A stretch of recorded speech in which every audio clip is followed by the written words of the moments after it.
Bonjour à toutes et à tous et bienvenue sur KTB Radio, la radio du peuple. Et chaque samedi à 11h, nous vous proposons l'émission Les Arts Locaux, où nous recevons différents artistes, des penseurs ou encore des auteurs pour qu'ils vous fassent partager leurs idées et leurs activités. Dans l'émission d'aujourd'hui, nous recevons Pierre Leroy, élu local, maire de Puy-Saint-André de 2008 à 2020 et auteur du livre Passage délicat, Penser et penser le territoire, paru en 2021 aux éditions Actes Sud. Bonjour Pierre. Bonjour à toutes et à tous. Alors merci d'avoir accepté l'invitation de KTB Radio. Alors pour introduire l'émission et que les auditeurs puissent mieux comprendre le sujet de l'émission d'aujourd'hui, j'aimerais que tu me dises en quelques mots le thème de ton ouvrage. Et on y reviendra tout à l'heure un peu plus en détail. En quelques mots, les idées de l'ouvrage. Alors déjà, c'était une commande des éditions Actes Sud qui m'ont contacté ayant eu vent de l'activité qu'on menait sur le territoire et qui ont souhaité que je fasse un ouvrage, en effet, sur un parcours d'une quarantaine d'années en rapport avec l'écologie et la transition écologique. Donc à la fois en tant que militant et puis ensuite en tant qu'élu à différentes échelles sur le territoire. Et surtout, l'idée, c'était de montrer qu'en fait, la transition écologique en quelque sorte est possible et que face aux gros enjeux, à la fois crise climatique, crise de biodiversité, crise sociale, crise démocratique, finalement on avait expérimenté un certain nombre de solutions et donc il voulait que je partage ces solutions. Voilà. Donc c'est un récit, on va dire, autobiographique sur justement tes idées, c'est ça? Alors oui, en effet, oui. À la fois, je raconte pas ma vie, mais je raconte une partie quand même d'un parcours un peu atypique qui a mené, en effet, à ce qu'on réalise sur le territoire. Voilà. Eh bien, si tu veux bien, Pierre, on va suivre ton parcours et ce qui t'a amené à prendre conscience des urgences écologiques. Alors, tu es né dans quelle région? Alors je suis né, j'ai vécu pendant 17 ans et demi au bord de la plage. J'ouvrais ma fenêtre et puis en face il y avait l'île de Ré. Oui. Donc je suis né au Sable d'Olonne. J'ai vécu à la Tranche-sur-Mer, juste en face de l'île de Ré, pendant 17 ans. Voilà. Et j'ai quitté en effet cet endroit en stop. À cet âge-là, j'étais en situation d'échec à cette époque, à tout point de vue. Et donc, j'ai pris un sac à dos et j'ai décidé d'aller dans le sud de l'Europe. Donc, j'ai traversé la France et je suis passé par les Hautes-Alpes, dans les années 79. Et tu es tombé amoureux de la région, c'est ça? Oui. Alors en effet, j'ai été un petit peu sidéré de cet endroit, le Briançonnais. Et puis il se trouve que j'ai été pris en stop par un personnage très particulier de Briançon. En fait, on a fait 12 kilomètres ensemble de la ville de Briançon jusqu'à la frontière italienne et ça a marqué mon existence et en quelque sorte, ça a été un peu un père de substitution que j'ai revu au retour quand je suis revenu sur le territoire. Et en fait, ce territoire, en quelque sorte, je lui dois tout. Je lui ai donné beaucoup, mais je lui dois surtout beaucoup de choses parce qu'il m'a accueilli et m'a permis en effet de me déployer sur ce territoire à travers mes activités professionnelles et mes activités d'élu. Et donc du coup, après cette rencontre, tu t'installes dans la région et tu commences à travailler, c'est ça? Alors oui, j'étais, comme je le disais tout à l'heure, un peu en échec de tout. Donc j'ai travaillé un petit peu comme berger, comme barman, comme serveur. J'ai travaillé comme moniteur éducateur dans une maison d'enfants. Berger aussi, j'ai vu. Oui, j'ai été berger, oui, à côté, à Servières, donc pas très loin d'ici. Et puis à ce moment-là. Je suis passé de petit boulot en petit boulot jusqu'au moment où je me suis dit, mais en fait, il faut peut-être que je reprenne des études. Et c'est ce que j'ai fait. Et j'ai fait des études d'infirmier. Et puis ensuite, j'ai travaillé comme infirmier dans un bloc opératoire pendant une dizaine d'années. J'ai travaillé aussi aux urgences et au SAMU pendant 2-3 ans. Puis j'ai repris encore des études. Et là, j'ai passé un diplôme de cadre. Et donc j'ai travaillé comme cadre de santé. Je m'occupais d'un service de chirurgie orthopédique à l'hôpital de Briançon pendant 5 ans. Et ensuite j'ai été formateur. J'ai formé des infirmiers, des aides-soignants pendant 6-7 ans. Voilà, donc j'ai eu 25 ans d'activité en milieu hospitalier, un milieu qui a bien souffert au fil du temps, même si moi je suis passé au moment où en effet, moi j'ai été ravi de toutes ces années.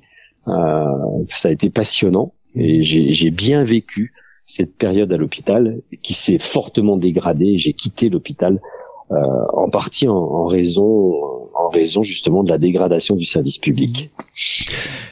Et on arrive à un moment important aussi. En parallèle de ton activité professionnelle, tu commences à ouvrir les yeux et à te diriger vers le militantisme. C'est ça? Ça a commencé très tôt parce qu'en fait, j'ai eu un choc, un traumatisme personnel à travers le cancer de ma femme quand j'avais 24 ans. J'étais jeune marié et ma femme a eu un cancer et donc à partir de là, je me suis intéressé à tout ce qui était santé environnementale. J'ai essayé de comprendre, j'ai essayé de comprendre ce qui nous arrivait. Et je suis de ce fait-là tombé dans tous les ouvrages d'écologie au sens large, tous les penseurs de l'écologie, André Gors, Ivan Illich, et j'ai beaucoup lu dans cette période-là.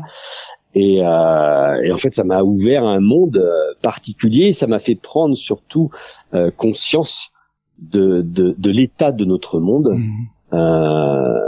Et donc, à partir de là, ayant la connaissance, je ne pouvais plus rester inactif.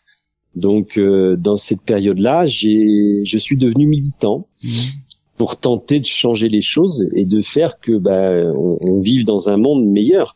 Donc, avec d'autres collègues, eh bien, on a commencé à lutter contre des projets qui nous semblaient dangereux sur le territoire. Et puis en même temps, on a été aussi force de proposition auprès des élus du territoire, en essayant de porter une parole sur un respect de notre environnement et sur le fait qu'on pouvait développer un certain nombre de choses, même de l'économie, très clairement, tout en préservant notre environnement, notre qualité de vie. Malheureusement, on a beaucoup lutté, on a même été au tribunal contre des projets dangereux sur le territoire, et on s'est rendu compte que notre parole finalement ne comptait pas, et qu'il fallait justement aller jusqu'au contentieux, et que nos propositions n'étaient pas entendues en termes de mobilité, d'énergie, de respect de la biodiversité, etc., etc. Donc, au bout d'un certain temps, je me suis dit, mais moi, ce qui m'intéresse, ce n'est pas de faire contre, c'est de faire pour. C'est difficile pour des militants et heureusement qu'ils sont là, de lutter parce que c'est pas très positif comme démarche de lutter contre. Et moi, j'avais envie de faire pour. Et donc, très clairement, au bout de quelque temps, je me suis dit, mais en fait, il y a qu'une solution. Il faut prendre le pouvoir et être élu. Et c'est ce qui s'est passé au fil du temps. On s'est présenté aux élections à plusieurs reprises, au départ sur la ville de Briançon, puis ensuite moi j'ai construit ma maison, qui est une maison particulière. Maison solaire, c'est ça ? Voilà, qui a gagné le 2e prix des maisons économes en énergie en France dans les années 95. Et je me suis installé sur ce petit village de Puy-Saint-André, qui depuis d'ailleurs a été primé 3e village de France en solaire thermique. Et sur ce village, finalement, je me suis présenté aux élections et j'ai été élu maire en 2008. Donc là, en effet, ça a été un changement d'époque. J'ai à ce moment-là décidé d'arrêter mon activité professionnelle pour me consacrer pleinement à mes mandats d'élu, sachant que c'est un vrai sacrifice, en termes financiers, en termes de qualité de vie aussi, parce que ça transforme une vie. Être élu, c'est pas simple en France. Le statut de l'élu, surtout à cette époque, il a un petit peu évolué, mais à cette époque, c'était quand même des sacrifices très importants. Justement, on va arriver en deuxième partie d'émission à tes actions, politiques. Mais avant, on va effectuer une première pause musicale. Et comme cette émission, c'est ton émission, Pierre, alors je t'ai proposé de choisir 3 chansons. Et tu as choisi notamment la chanson de Pierre Faccini, je le dis certainement très mal, qui s'appelle My Wilderness. Pourquoi tu choisis cette chanson? Ouais, c'est un personnage. À l'origine, il est, contrairement à ce qu'on pourrait imaginer, je crois qu'il est anglais ou irlandais, je sais plus. Et il souhaitait s'installer au Portugal. Et il est passé, je crois qu'il est passé par les Cévennes. Et il est tombé amoureux lui aussi d'un territoire, en particulier des Cévennes. Et il y vit un petit peu retranché avec une approche très très sensible de son territoire. Et donc, c'est un petit peu le musicien de l'écologie en quelque sorte. Donc, j'apprécie beaucoup en effet ces morceaux. Ouais. Et nous écoutons tout de suite la chanson My Wilderness de Pierre Faccini sur KTB Radio.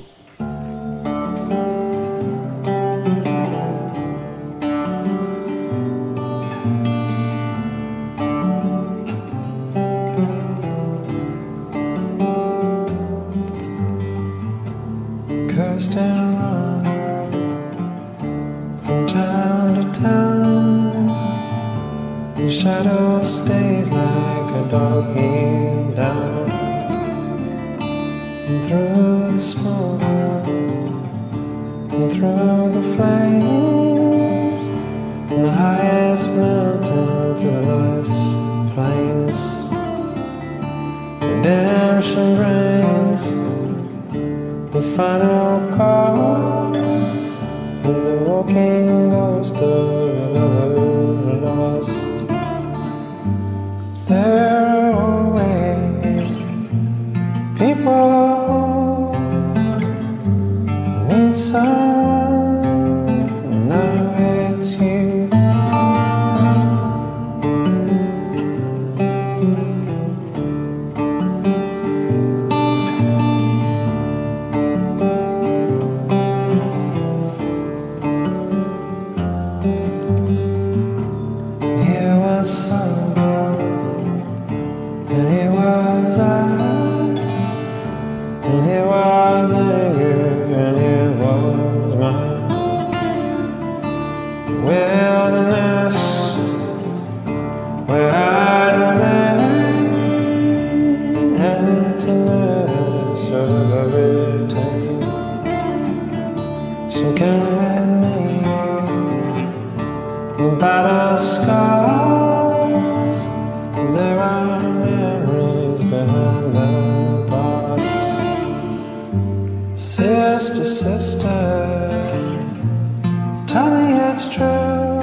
Et nous sommes de retour sur KTB Radio dans l'émission Les Arts Locaux, en compagnie de Pierre Leroy, élu local, maire de Puy-Saint-André de 2008 à 2020, et auteur du livre Passage délicat, Penser et penser le territoire, paru en 2021 aux éditions Actes Sud.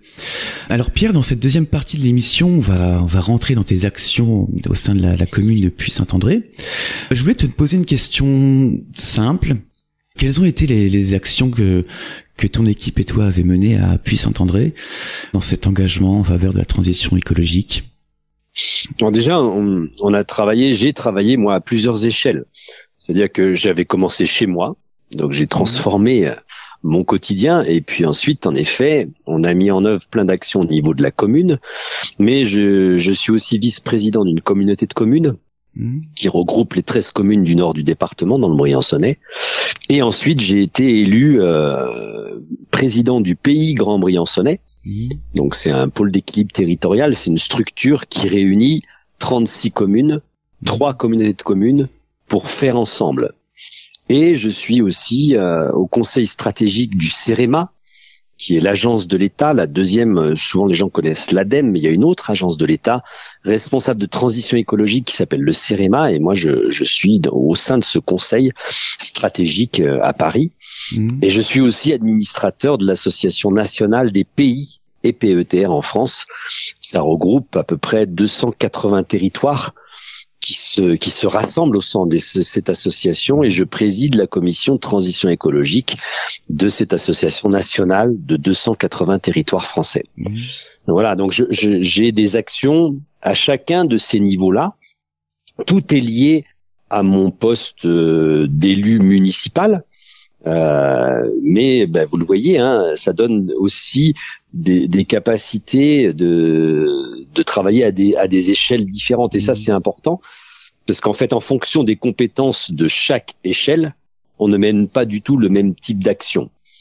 Donc voilà, sur la commune et sur le pays Grand Briançonnais et sur la communauté de communes, on a essayé de travailler sur tous ces sujets en rapport avec les crises qui sont là, parce qu'en fait, en montagne, on est ce qu'on appelle des territoires sentinelles, dans le sens où la montagne, la mer aussi, subit la crise climatique de plein fouet, et ça se caractérise par plein d'événements qui touchent la vie des citoyens. Donc à la fois une augmentation de température avec, on le sait, la perte de nos glaciers progressivement, mais c'est aussi des effondrements géophysiques. On a eu l'effondrement du tunnel du Chambon, on a eu l'effondrement du Pas de l'Ours dans le Queyras, on a des glissements de terrain, on a des catastrophes naturelles, soi-disant, mais en fait elles sont d'origine humaine, qui aujourd'hui nous enserrent et impactent nos vies. On a des problèmes de sécheresse, des problèmes d'incendie, et donc face à tout ça, il faut arriver à savoir quel fil on tire. Et donc celui de la transition écologique, et celui en particulier de la résorption des besoins primaires des populations, je vais m'expliquer, permet justement de traiter à la fois la crise climatique, la crise de biodiversité, la crise sociale et la crise démocratique. C'est-à-dire que l'enjeu aujourd'hui, c'est de comprendre que si nous sommes, collectivités, État, Europe, en capacité de répondre aux besoins primaires des gens, dans ces cas-là, on résout les difficultés qui sont face à nous. Satisfaire les besoins primaires des gens, c'est quoi? Eh bien, c'est, peut-être vous connaissez la pyramide de Maslow, par exemple, mais il y a un certain nombre de chercheurs en santé publique et santé communautaire qui ont travaillé sur ces besoins primaires. C'est tout simple. Boire, aujourd'hui, boire, en France, n'est pas garanti. J'étais avec le président de la République il y a 6 mois à Savines. C'est pas moi qui le dis, c'est lui. 2000 communes en France sans eau potable. Il y a 10 ans, j'étais avec Édouard Philippe, l'ancien Premier ministre. C'était 10 communes. Oui. Donc on voit très bien que le problème de l'eau potable en France, autant en termes de quantité que de qualité, est une vraie difficulté dans un pays soi-disant développé. Donc le premier besoin primaire des populations, qui est de boire, n'est pas garanti, est en danger en France. L'autre, un deuxième besoin primaire, qui est de manger, manger bio et local, bio parce que c'est notre santé qui est en jeu, et les santé des terres qu'on exploite, et local parce que sinon c'est du transport en commun, c'est du transport, en fret. C'est un vrai problème. Quand on sait que sur les Hautes-Alpes, l'autonomie alimentaire de notre territoire, elle est, approximativement de 2 jours. Pendant 363 jours, notre bouffe est dans des camions. Comment, dans un pays développé, on peut imaginer que des territoires soient autant dépendants et ne puissent pas subvenir à leurs besoins? Et là, pour le coup, c'est en effet boire et manger, c'est quand même des besoins on ne peut plus primaires. Pouvoir se loger décemment. Quand je suis locataire d'un appartement et que cet appartement se situe dans une zone où que lui-même il est dans un bâtiment qui est une passoire énergétique, comment je fais? Je suis piégé. Je n'ai pas le pouvoir d'agir en tant que citoyen à ce moment-là, parce que je dépends d'un propriétaire, tout simplement. Donc en fait, c'est la vraie difficulté, c'est que beaucoup de citoyens aujourd'hui, maintenant tout le monde est informé. On ne peut pas dire qu'on ne soit pas informé sur la crise climatique ou la crise de biodiversité. Mais tout en étant informé, on subit et on n'a pas le pouvoir d'agir sur les éléments qui nous entourent et qui sont dangereux pour l'avenir de l'humanité. Et ça, c'est un vrai problème. Et je considère que les collectivités locales, l'État et l'Europe sont en devoir de permettre aux citoyens de changer de pratique. C'est-à-dire que notre rôle, en tant qu'élus, c'est de tout mettre en œuvre pour que les citoyens aient leurs besoins primaires qui soient satisfaits. J'aimerais qu'on revienne sur les actions que vous avez menées, ton équipe et toi, de 2008 à 2020. Il y a plusieurs projections et plusieurs actions que vous avez menées.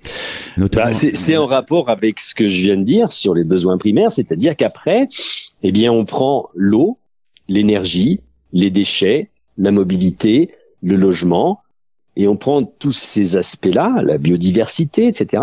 Et face là, très localement et très concrètement dans le quotidien des gens, on travaille sur ces sujets. Par exemple, sur l'énergie, sachant que l'énergie aujourd'hui, on n'est pas du tout autonome. On dépend de centrales nucléaires qui sont à une certaine distance, dont on ne sait pas gérer les déchets.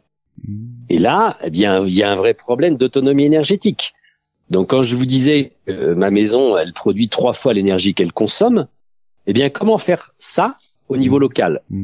Avec les citoyens, on a créé la première société d'économie mixte citoyenne en France, là, à Puy-Saint-André. Les citoyens sont devenus actionnaires de cette société. Et aujourd'hui, c'est la SEV, c'est ça? C'est ça, oui. C'est la société SEV, Soleil, Eau, Vent, Énergie.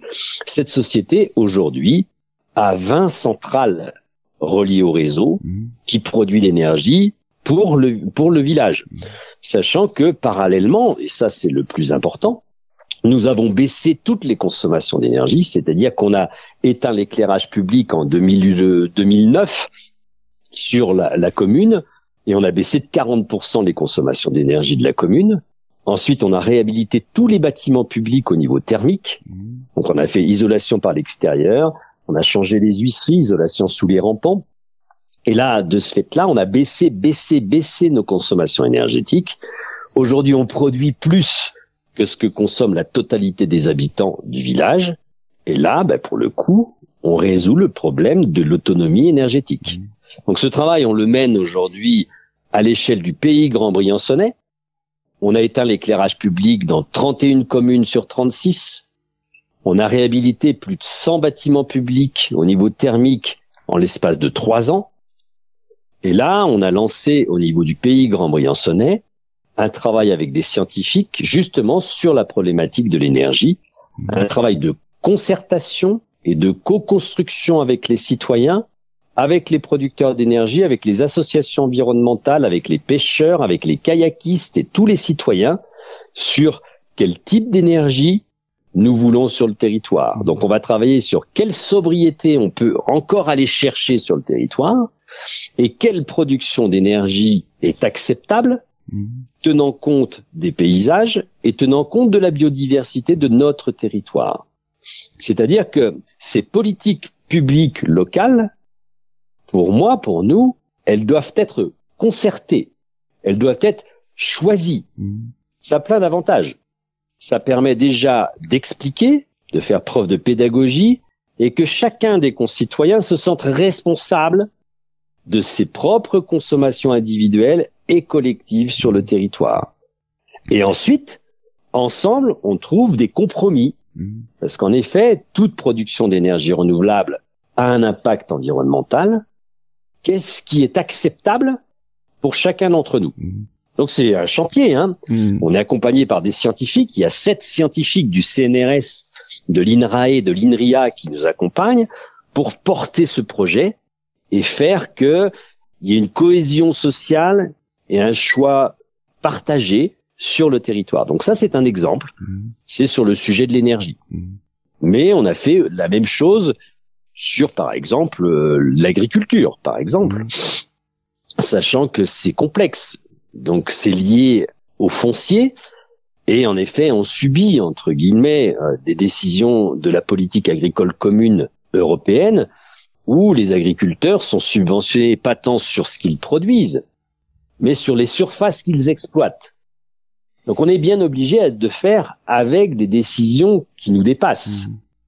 Mais comme le dit le Shift Project, hein, on a localement, en tant que citoyen et en tant qu'élu local, on a 25% qui sont à notre main. 75% des décisions dépendent de l'État et de l'Europe et parfois, en effet, on les subit. Mais ce qui veut dire, c'est qu'on a quand même 25% en notre main. Faisons déjà ce qu'on est en capacité de faire. Donc, c'est-à-dire réinstaller des maraîchers, réinstaller des agriculteurs sur les territoires. On sait que c'est compliqué, mais on a quelques solutions et on l'a fait sur le territoire et on continue à le faire. On récupère du foncier et on met en location des terres agricoles pour installer. Là, on a un maraîcher qui est à 200 mètres de chez moi, à 1500 mètres d'altitude, et on travaille sur ce qu'on appelle les communs, c'est-à-dire qu'on met du terrain à disposition des concitoyens pour faire des vergers participatifs, des jardins participatifs. Là, on a 3 vergers participatifs sur la commune où, là, aujourd'hui, les citoyens ont récolté là les fruits des pêches à 1500 mètres d'altitude, des abricots, des pommes. Et donc, on travaille sur l'autonomie alimentaire et on essaie de déployer cette autonomie alimentaire territoriale. C'est très complexe, ça prend du temps. Il faut petit à petit réexpliquer l'intérêt de reconstruire du commun avec les citoyens, mais c'est à ce prix-là que les territoires seront plus résilients face aux catastrophes qui sont là tout autour de nous. Est-ce que tu penses que les actions que vous menez soient applicables et duplicables à d'autres régions, d'autres territoires? Alors, rien n'est duplicable en l'état. C'est-à-dire qu'on peut pas faire exactement ce que d'autres territoires font. Par contre, tout est possible. Et donc, on a besoin déjà d'inspiration. Moi, en l'occurrence, il y a un territoire sur lequel je vais de temps en temps. Hein, j'y suis allé 4 fois. C'est le Vorarlberg en Autriche. C'est un land qui est le plus à l'ouest de l'Autriche. Ils ont à peu près 35 ans d'avance sur tous les sujets de la transition. Donc, quand je vais là-bas, je me dis, waouh, en fait, tout est possible. Donc, ils ont travaillé sur des sujets de l'énergie, de l'eau, du logement, des déchets. Sur tous ces sujets-là, ils sont extrêmement en avance. Et moi, ça m'a permis de créer ici, pas la même chose, mais des choses qui, ça m'a donné du courage, de l'envie et des idées. Et des idées. Et donc, on a besoin de s'inspirer. Sur Puy-Saint-André, là, la semaine prochaine, il y a des gens de la Lozère qui viennent. Il y a 3 mois, il y avait des Corses. Il y a plein de gens qui viennent ici pour justement qu'on travaille ensemble et que je leur montre un circuit. D'ailleurs, il y a un circuit qui est juste au pied de chez moi qui s'appelle le Sentier des ministres, parce qu'il y a 6 ministres qui l'ont emprunté, où pendant 2 heures on marche sur le territoire et je leur montre justement toutes les solutions qu'on a mis en œuvre sur l'eau, sur l'énergie, sur les déchets, sur la mobilité, sur la biodiversité, sur le tourisme différencié, sur tous les sujets de la transition qui concernent le quotidien de tous nos concitoyens. Sur les déchets, par exemple, sur les déchets, pour donner quelques exemples. Alors là, c'est pas à l'échelle de la commune, parce que la compétence est à l'échelle de l'intercommunalité, la communauté de communes.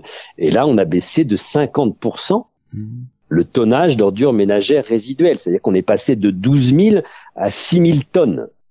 Vous imaginez, c'est quand on a des chiffres qui sont à 250, 300 euros la tonne, ben c'est 1 500 000 euros d'économie financière. Mais l'économie en termes de CO2, c'est des centaines, des milliers de poids lourds qui ne vont pas sur la route pour transporter ces déchets, pour les mettre en décharge à Ventavon, à 120 km de chez nous. Donc on sait faire, on a des solutions. Il faut les mettre en œuvre. C'est du travail, c'est complexe, oui, parce que c'est transversal, ça touche tous les domaines de la vie. Ça nécessite que les territoires se serrent les coudes. Ça nécessite de faire ensemble, ça nécessite de casser les clivages entre les citoyens, entre les entreprises, entre les collectivités et entre les citoyens et les collectivités. Tout ça, c'est un travail de longue haleine, c'est un travail de fourmi, mais on sait que le résultat est au rendez-vous. J'aimerais qu'on revienne sur ton ouvrage. Et le titre notamment, je trouve qu'il est très intéressant, le titre. Je vois le titre en deux parties, on va dire. Passage délicat. A une signification particulière pour les randonneurs. Oui, tout à fait. Alors le titre, je vous cache pas que Actes Sud au début n'en voulait pas. Ah oui? Parce que pour eux, passage délicat, ça avait une connotation péjorative. Sauf que nous, on est des montagnards. Et c'est quoi un passage délicat? Eh bien, on est là à quatre pattes dans le salon avec les cartes IGN et on repère dans la randonnée que nous allons faire le passage délicat. Pour nous, c'est un moment stratégique, intéressant, où en effet, il va falloir faire preuve de vigilance. Donc c'est important de le connaître préalablement. Et puis quand on va aborder ce passage délicat, on va s'observer entre collègues, on va regarder s'il y en a un qui est plus fragile, s'il y en a un qui a besoin d'aide. Et puis au moment où tout le monde est prêt, on va s'encorder, prendre le piolet, prendre le casque, et on y va. Et donc ce moment stratégique est très intéressant. Et derrière ce passage délicat, eh bien il y a un avenir désirable. Si on y va, c'est parce que derrière, au sommet, on va avoir un paysage incroyable. Donc c'est un petit peu dans la situation dans laquelle on se trouve aujourd'hui, c'est-à-dire que oui, on est dans un passage extrêmement délicat, où là, il va falloir tenir compte des plus faibles, évidemment. Il y a des territoires, nous on fait partie des nantis, franchement, en étant en Europe, en étant en France, en étant dans les Hautes-Alpes, on fait partie des nantis. Je ne veux pas dire qu'il n'y a pas des gens qui souffrent dans nos territoires, mais malgré tout, on fait partie des nantis par rapport à plein de territoires dans le monde où justement les gens sont obligés de migrer parce qu'ils ne peuvent carrément plus vivre dans les territoires où ils sont. Donc là, il va falloir tenir compte des plus faibles, se préparer, s'organiser, se fédérer, s'attacher les uns avec les autres, parfois mettre un casque, parce qu'il y a un moment, ça va être difficile, et puis on y va. Mais je reste persuadé que derrière, on a une société possible, différente, oui, qui sera moins une société de consumérisme, moins une société, oui, de la consommation, où le but, c'est d'avoir plus, encore plus. Ce n'est pas d'être, mais d'avoir. Et je pense qu'on peut, justement, on a une opportunité, en quelque sorte, de transformer notre relation vivant, de transformer nos relations entre nous, de recréer du commun, de retrouver, justement, des dynamiques et des envies de vivre ensemble. Et ça, ça ne tient qu'à nous. Passons ce passage délicat, et derrière, je pense qu'on peut beaucoup mieux vivre qu'aujourd'hui. Donc ça, c'est le titre. Le sous-titre, lui, le sous-titre, il est particulier en effet parce que on a observé les territoires en France qui ont quelque part une avance sur la transition écologique. Il y en a un autre territoire qui est dans le Pas-de-Calais, où il y a la commune de Los en Goële, où j'ai un collègue maire qui a eu un parcours assez proche du mien, parce qu'il a été aussi cadre de santé. Et je pense que ça, c'est pas anodin. Et je pense que les élus devraient être des soignants de territoire. Pour moi, mon rôle, tel que je le définis, c'est de tenter de prendre soin d'un territoire et d'une population. Et de faire que les gens qui vivent là, autour de moi, eh bien finalement, soient plus heureux, soient plus en santé, se sentent mieux dans leur vie quotidienne. Et là, c'est le rôle de soignant, tout simplement. Et un aspect important, c'est que en santé publique et en santé communautaire, dans le monde infirmier, aujourd'hui, on considère que pour prendre soin, il faut faire preuve de ce qu'on appelle l'empowerment, c'est-à-dire redonner le pouvoir aux patients. C'est un petit peu ce que nous, on a à faire en tant qu'élus, c'est redonner le pouvoir aux citoyens. Alors, pendant longtemps, la démocratie a été vraiment abîmée sur nos territoires, et ça convenait à tout le monde, dans le sens où les citoyens, finalement, connaissent leurs droits, mais ont oublié leurs devoirs. Leur devoir d'être investis dans un territoire. Déjà de s'informer, de participer et de vivre vraiment en cohésion dans le territoire avec ce qui s'y passe, en particulier sur les politiques publiques. Donc là, le citoyen, il s'est désengagé de la vie en disant, tous les 6 ans, je vote, je sanctionne ou pas ceux qui ont gouverné. Mais c'est pas ça le rôle du citoyen. C'est de participer à la vie citoyenne au fil du temps. Quant aux élus, finalement, je pense qu'ils étaient bien contents aussi d'avoir le pouvoir et de gérer, de décider ce qui était bon pour les autres sur leur territoire. Je pense que cette époque est terminée. À la fois les citoyens, et c'est tant mieux, veulent donner leur avis. On le voit dans toutes les manifestations aujourd'hui sur l'ensemble du territoire français. Et puis les élus n'en peuvent plus, parce qu'ils se font agresser, parce que le rôle de l'élu, le statut de l'élu fait que c'est très compliqué aujourd'hui d'être élu, j'y ai fait allusion tout à l'heure. Et donc, je pense que y a une autre vision, justement, du rôle de l'élu à construire.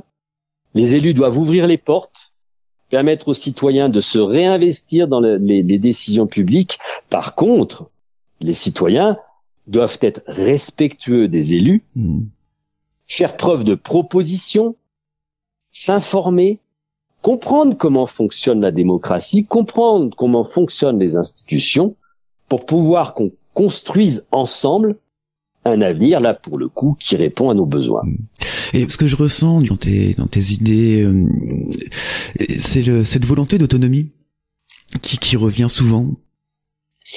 C'est évident. C'est-à-dire que, alors, faut se méfier aussi de la sémantique, dans le sens où je parle pas d'autarcie. Je parle d'autonomie, et d'une autonomie ouverte. C'est-à-dire que chacun, justement, doit travailler à cette autonomie. Mais on est là aussi pour faire ensemble. C'est-à-dire que ce territoire du pays grand briançonnais, je pense qu'il est souhaitable qu'il aille vers plus d'autonomie au niveau énergétique, au niveau de l'eau, au niveau de l'alimentation, au niveau de la gestion de ses déchets, au niveau de la mobilité, du lien social, etc. Donc aller vers plus d'autonomie, mais une autonomie qui est ouverte vers les voisins. C'est-à-dire qu'il n'est pas question du chacun pour soi, bien au contraire. Il est question que chacun, en responsabilité, soit le plus autonome possible et satisfasse au mieux les besoins, mais après, on est là pour s'aider mutuellement.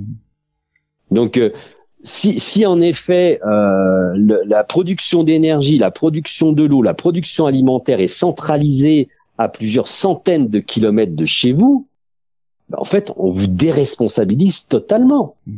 C'est loin de nous. On n'y a pas accès. Donc, quelque part, finalement, on va gérer nos déchets dans le tiers-monde. On va mettre quelques centrales nucléaires pour gérer l'énergie. Les déchets nucléaires, on va les cacher, je sais pas où. Et puis tout va bien.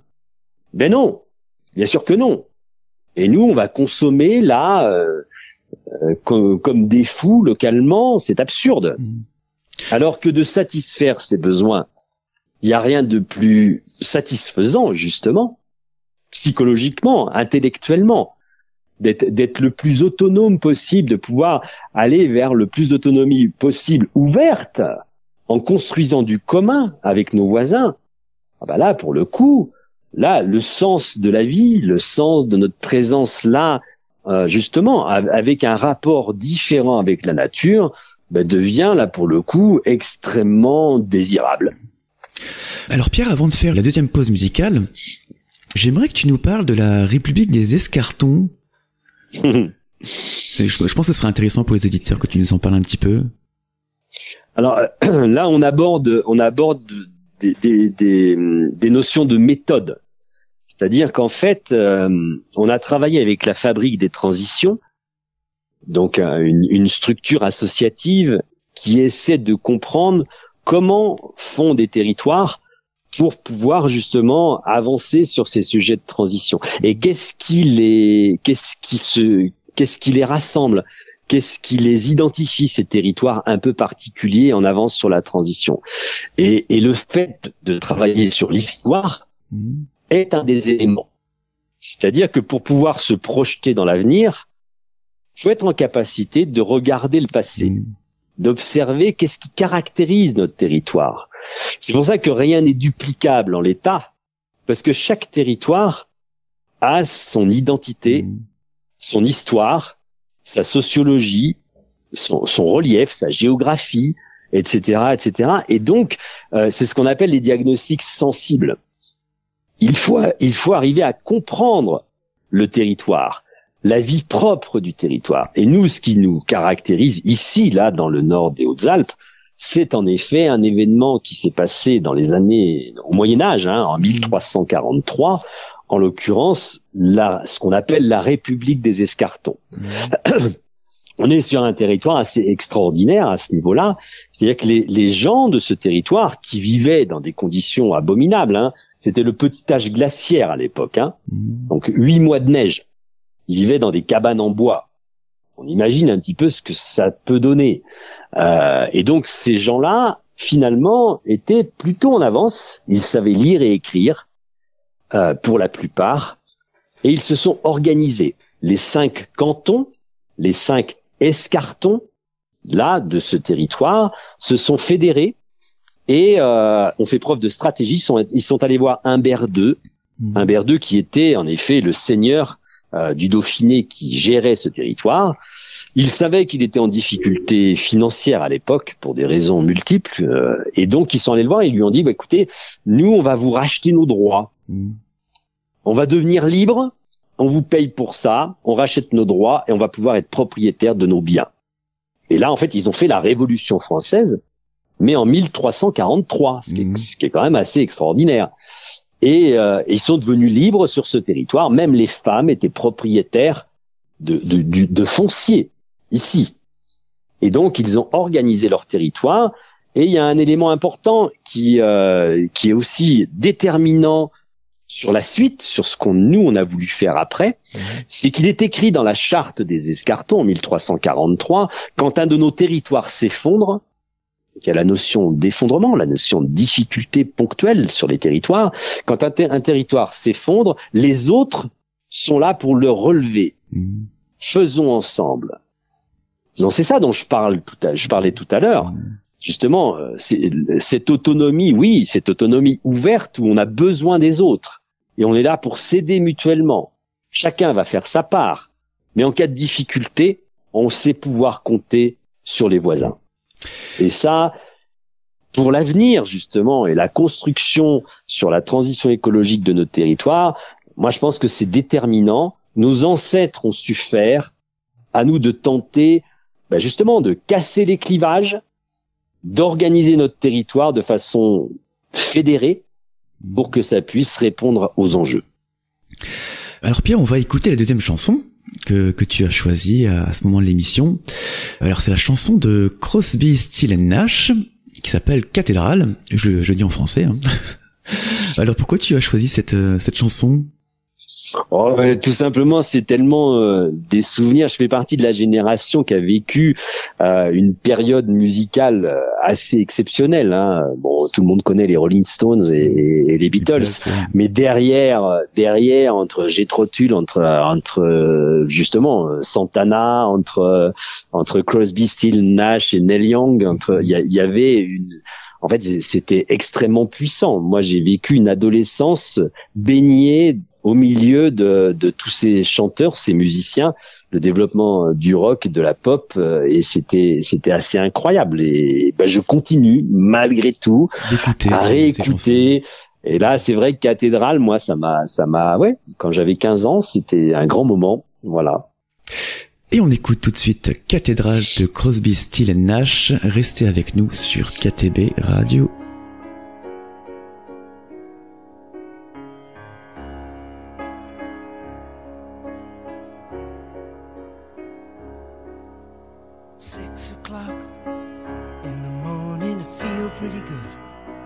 So I dropped into the luxury of the lords, fighting dragons and crossing swords with the people against the hordes who came to conquer.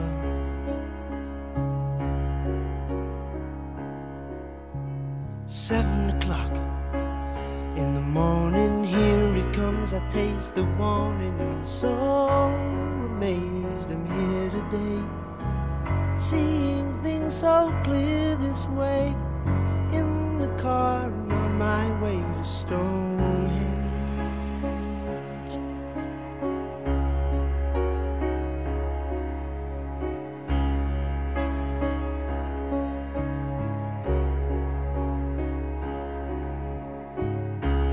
I'm flying in Winchester Cathedral, sunlight pouring through the break of day. Stumbled through the door and into the chamber. There's a lady setting flowers on a table covered lace, and a cleaner in a distance finds a cobweb on her face, and a feeling deep inside of me tells me this can't be the place.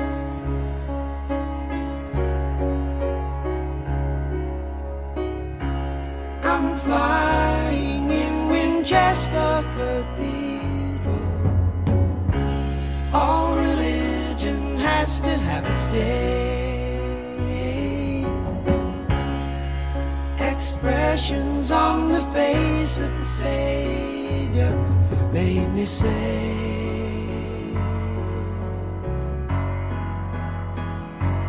I can't stay.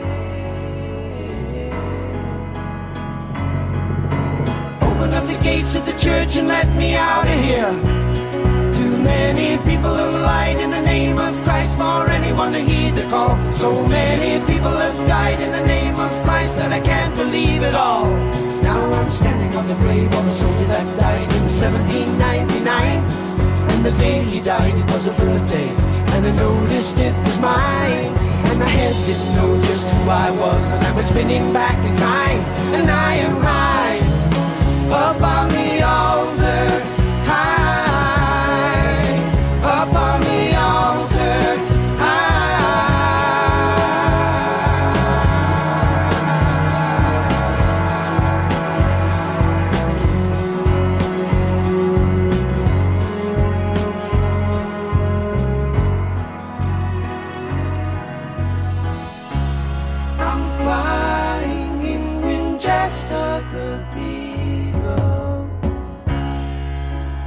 hard enough to drink the wine. The air inside just hangs in delusion, but given time, I'll be fine.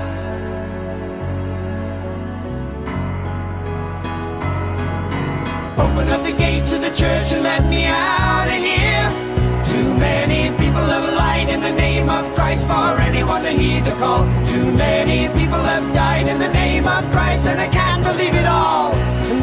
standing on the grave of a soldier that died in 1799. And the day he died, it was a birthday, and I noticed it was mine.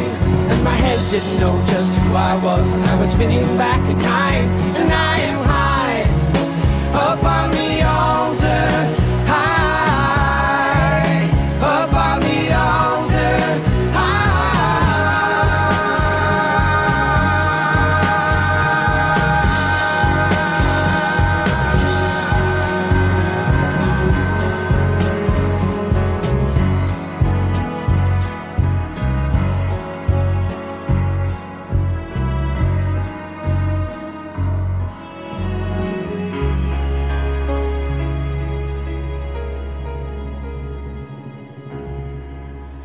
Et nous venons d'écouter le groupe Crosby, Stills & Nash sur KTB Radio et nous sommes toujours dans l'émission Les Arts Locaux en compagnie de Pierre Leroy, élu local, maire de Puy-Saint-André de 2008 à 2020 et auteur du livre Passage délicat, penser et penser le territoire, paru en 2021 aux éditions Actes Sud. Alors durant la coupure musicale, Pierre, tu m'as dit que tu voulais ajouter quelque chose concernant la colère. C'était juste de dire qu'en effet, comme je le disais au début de l'émission, moi j'en suis arrivé à faire ce que j'ai fait, lié justement à un souci familial, le cancer de ma femme dans les années 80. Et donc quelque part, moi j'ai découvert quand même que sur nos territoires et partout dans le monde entier, eh bien on était dans un consumérisme effréné, en mettant à mal à la fois notre environnement, et puis aujourd'hui même c'est l'avenir de l'humanité qui est clairement en danger. Et donc c'est cette colère qui finalement s'est développée, et le fait d'être élu de territoire, en quelque sorte, ça m'a permis de gérer au mieux cette colère en étant acteur à ma mesure, ma petite mesure. Là, j'ai fait ce que j'ai pu sur ce territoire pour essayer de faire bouger les lignes. Alors la colère, elle est toujours présente, parce qu'en effet, je vois que la France est condamnée à plusieurs reprises pour inaction climatique, que la plupart des arbitrages sont perdus. Que ça soit là encore sur les pesticides cette semaine, mais c'est le cas aussi sur toutes les politiques publiques, sur l'énergie, sur l'eau, sur les déchets. On est complètement à côté de la plaque dans les décisions qui sont prises. Et ça, finalement, on peut difficilement ne pas être en colère. Donc à nous de faire notre part. C'est ce que j'ai tenté de faire. Je reste quand même très inquiet sur l'avenir, dans le sens où les rendez-vous sont loupés souvent. Et une des raisons d'ailleurs pour lesquelles les rendez-vous sont loupés, c'est tout simplement parce que le seul indicateur qui décide aujourd'hui des politiques publiques et des politiques privées et des politiques même à la maison, chez nous, c'est la croissance du PIB.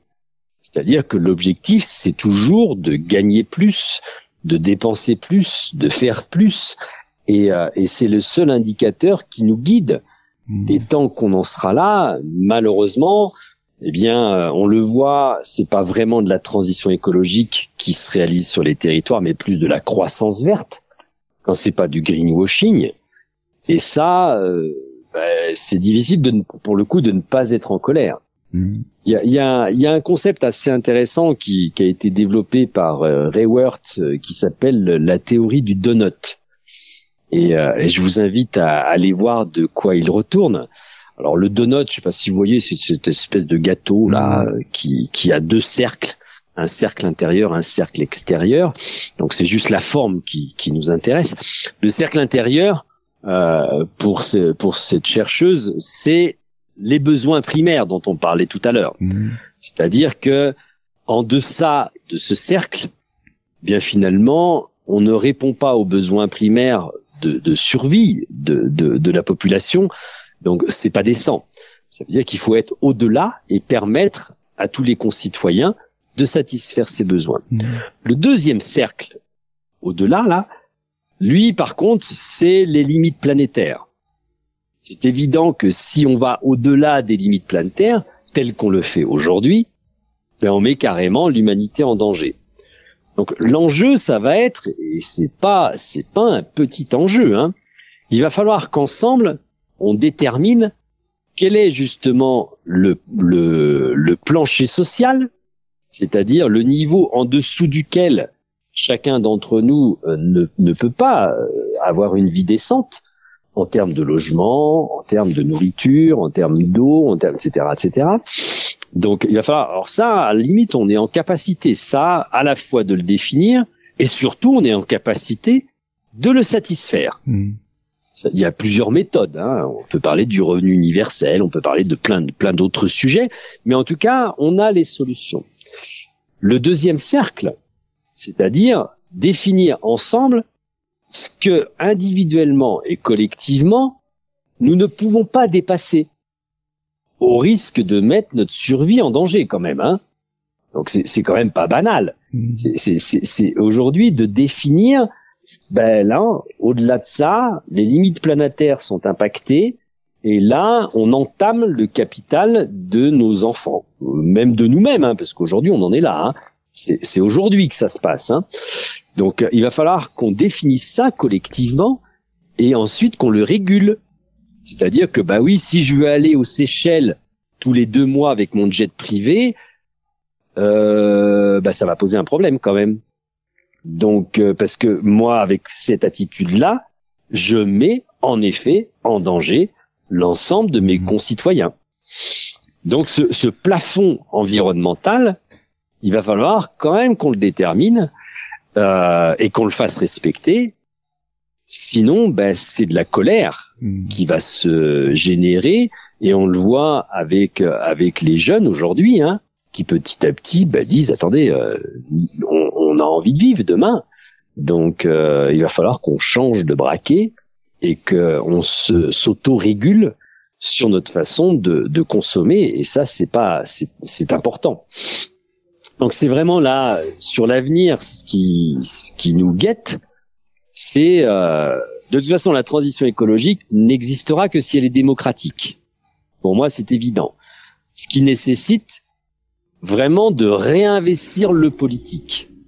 Ça veut dire que les concitoyens vont devoir s'intéresser à ce qui se passe chez eux et vont devoir participer aux décisions des politiques publiques pour organiser la vie de nos territoires et faire qu'elles soient respectueuses des enjeux et permettre à tout un chacun de vivre décemment. Donc ça, c'est vraiment ce qui nous attend. Donc moi, je travaille, donc comme je le disais, avec des scientifiques pour essayer de déployer des techniques de concertation et de co-construction, et de faire que les gens reviennent justement autour de la table pour discuter de tout ça et prendre des décisions ensemble pour gérer notre avenir. C'est là le chemin à parcourir dans les années qui viennent. C'est le temps qu'on doit passer, le prix à payer pour que ça puisse fonctionner et être respectueux à la fois de notre milieu et à la fois de nous-mêmes. Mais est-ce que tu as déjà pensé à quitter la politique plus locale pour le national, justement? En fait, le livre, il parle aussi de la place. Quelle est notre place ici? Et ça, moi, je trouve que c'est très important. Tout le monde aujourd'hui cherche du sens dans son activité professionnelle, dans son activité personnelle. À quoi je sers? Qu'est-ce que je fais ici? Et il se trouve que moi, tout le long, cette question, elle m'a poursuivi. Et j'ai changé de place. En effet, très régulièrement, dans ma vie, j'ai changé de place. Là, je sais que dans 2 ans et demi, moi, j'arrête parce que mes activités politiques en tant qu'élu, en tout cas, parce que je considère que justement cette fonction d'élu, elle est tout le monde en quelque sorte devrait participer à son tour à cette affaire-là. Je suis contre le cumul des mandats dans la durée, contre le cumul des mandats effectifs, mais aussi contre le cumul des mandats dans la durée. C'est-à-dire que là, moi, ça fait 15 ans que je suis élu territorial, Et donc, évidemment, faut laisser la place, parce que si on laisse pas la place, il y a rien de neuf qui se crée. Et c'est pas non plus. Alors, moi, je commence à avoir un certain âge, et en effet, on gagne peut-être en sagesse avec le temps. Malgré tout, dans les politiques publiques qui vont venir, il va falloir qu'il y ait des jeunes, des femmes, et donc il va falloir que de nouvelles énergies émergent pour construire le futur. C'est pas avec des vieux, entre guillemets, qu'on va construire le futur. Il faut vraiment que les jeunes reviennent à la barre, là. Donc, c'est pour ça que moi, je vais arrêter. Alors, je me suis posé à un moment la question, en effet, est-ce que ma place, elle n'est pas au niveau national? Mais à partir du moment où je suis contre les clivages, et que malheureusement, le système politique en France est très clivant. Les partis aujourd'hui sont extrêmement clivés. Moi, je ne peux pas m'inscrire dans ce genre de fonctionnement. Quand je vois comment ça se passe là, je parlais du Vorarlberg en Autriche ou en Allemagne avec les Landes et des politiques qui sont plus des politiques de consensus que des politiques majoritaires clivantes. Moi, je me reconnais pas dans un système justement clivé et de majorité forte qui écrase tout.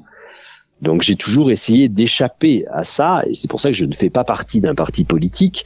Je reconnais leur rôle, hein. Malheureusement, je trouve que c'est beaucoup trop clivé, et faire de la politique au niveau national nécessite impérativement d'être inscrit dans un parti politique. Et quels sont tes projets plus personnellement dans les prochains jours, mois, années? Un deuxième livre par exemple? Une deuxième Alors oui, j'ai déjà là écrit un deuxième livre. Là pour le coup, c'est une fiction parce que justement, je pense que la société a besoin d'un récit. Alors il en est beaucoup question des récits. Cyril Dion a beaucoup, le réalisateur de films, a beaucoup parlé de cet aspect-là. Et c'est un ami et souvent, je me dis, il faut que les gens puissent se projeter dans quelque chose qui fasse envie. Si je vous parle de sobriété, si on parle de décroissance, franchement, ça fait pas rire, quoi. Alors que moi, je suis persuadé que on peut vivre autrement et que ça puisse être désirable. Et ça, il faut qu'on soit en capacité de le montrer.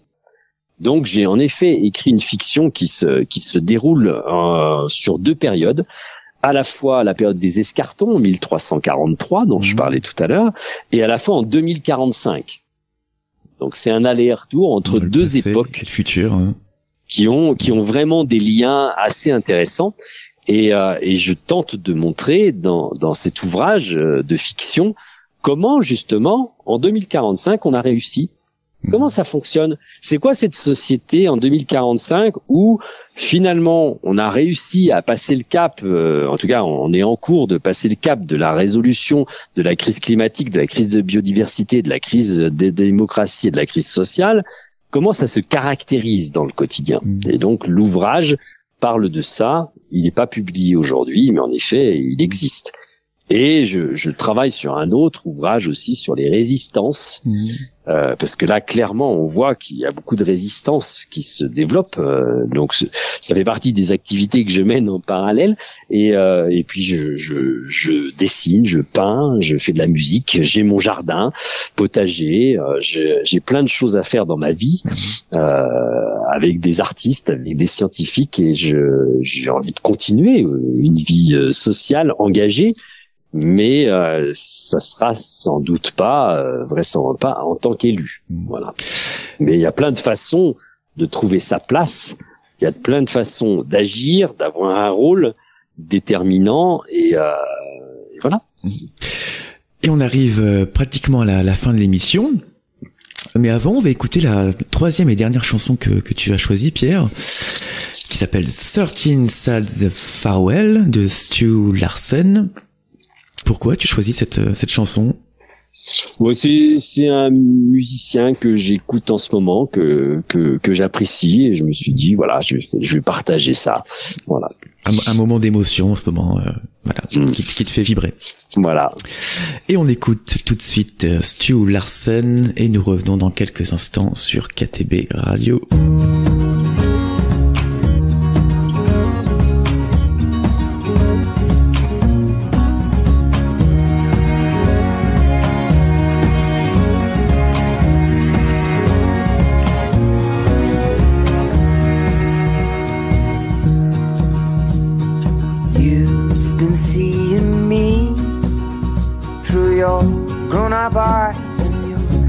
Sky, and you've been running free with your lullabies and those same old lines. Darling, I should have said goodbye before you even caught my eye. No, I can't bear to see them die. 13 sad farewells, my darling. 13 sad farewells. I will see you no more, darling. I've used all my farewells.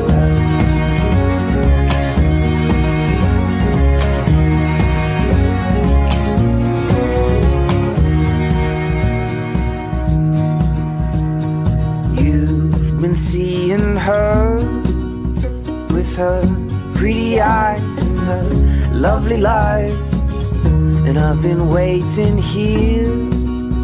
I've been killing time, hoping you will be mine. Darling, I should have said goodbye before you even caught my eye. No, I can't bear to see this die. 13 sad farewells, my darling. 13 sad farewells. I will see you no more, darling. I've used all my farewells. 13 sad farewells, my darling. 13 sad farewells. You will see me no more, darling. You've used all your farewells. You have used all your farewells. You have used all your farewells.